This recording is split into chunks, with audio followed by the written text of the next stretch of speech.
And everybody, Uneducated Economist here. So I am going to leave a link down in the description to a Wall Street Journal article talking about how many home buyers regret purchasing their home. And what happened like during the pandemic is that people started, getting paranoid about being in a populated area.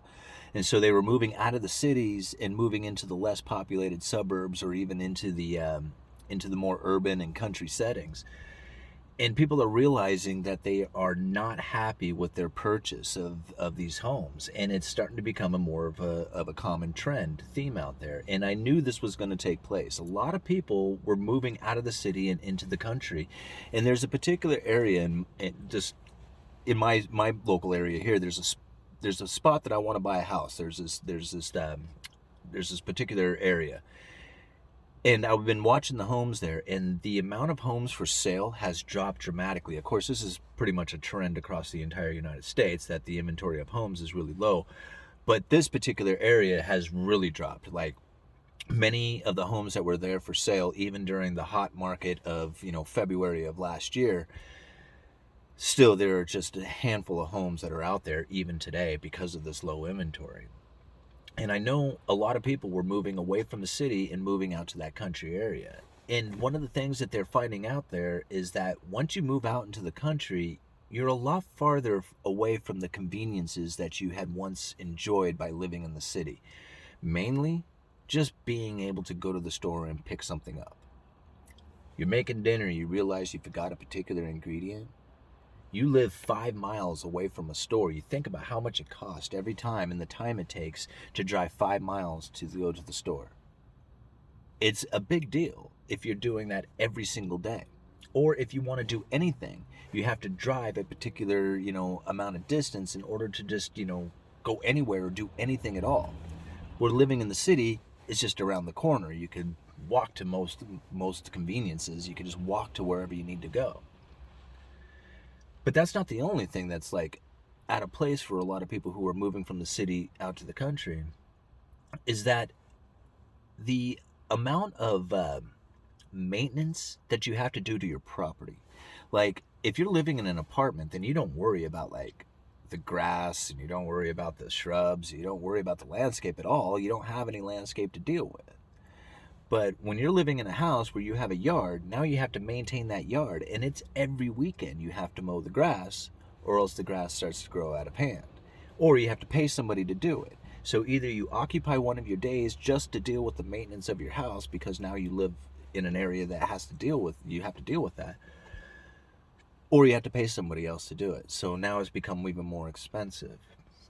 And now, of course, this is probably not so much as far as like, an issue for a lot of people depending on the area that you live in. But like my area, like just what we recently experienced with this severe winter storm that came through, when you live way out in the country, you're the last one to get your power. You're the last one to get anything. Your roads are rarely ever cleared out first. You're kind of left out there on your own. So you have to be prepared out there. And what ends up happening is you have to have a lot of food on hand. You have to make sure you store enough water, make sure your gas tank is always full. There's a lot of things that you really don't have to worry about so much if you live in the city, because you can just go get it, or it's always right there for you. So there's a lot of things that are going to be like a mindset difference from people who have moved from the city to the country, and they just don't want to deal with it, and they're wanting to move back to the city. And since it's the only thing that took them out of the city was this whole pandemic and the virus and being in a populated, population area, once the whole fear of that is over, then they're really going to hate being out there, and they're going to want to get out of those homes. So now this kind of leads me to think about like the demand for lumber, because this has been a huge issue over the last year. The price of lumber has gone through the roof. And a lot of people are saying this is because of all the new construction, which it could be, and a lot of the remodels, which I believe, because once people have moved out of the city and into their, new home out in the middle of the country, most people have a tendency to want to remodel or fix up or improve. Whether it's, putting in new decks or fences, or just even do an addition to make the house more suitable for their liking. A lot of people end up buying homes and then remodeling them. So that's where a lot of the demand for this lumber is gone. But if the people are all of a sudden come to a point here in the future where they no longer want to be in this home out in the country, they want to move back to the city, well, then you could find a time where there's going to be a lot of recently remodeled homes on the market.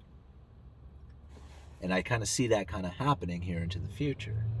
Now, I don't see it in lumber demand yet, as far as that kind of transition happening. Like, I don't see a lot of people leaving their house and moving into the city yet.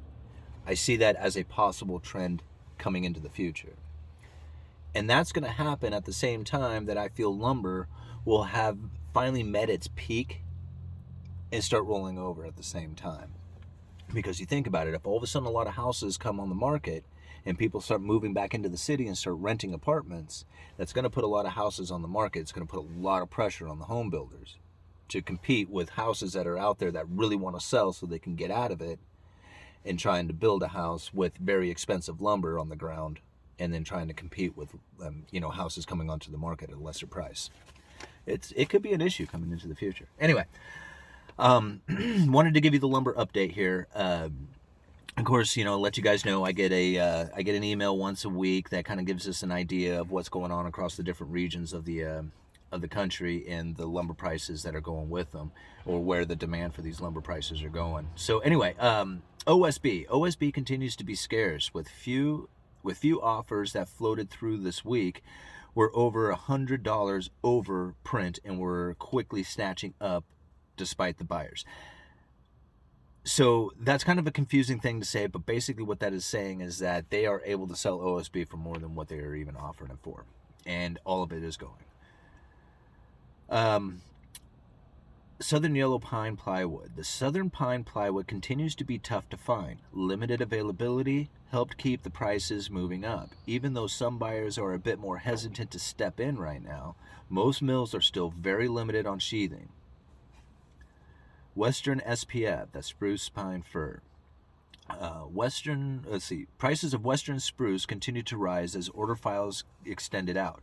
Extreme winter weather across most of the U.S. slowed trains and sales. However, producers are content to wait with production reaching into the first week of March.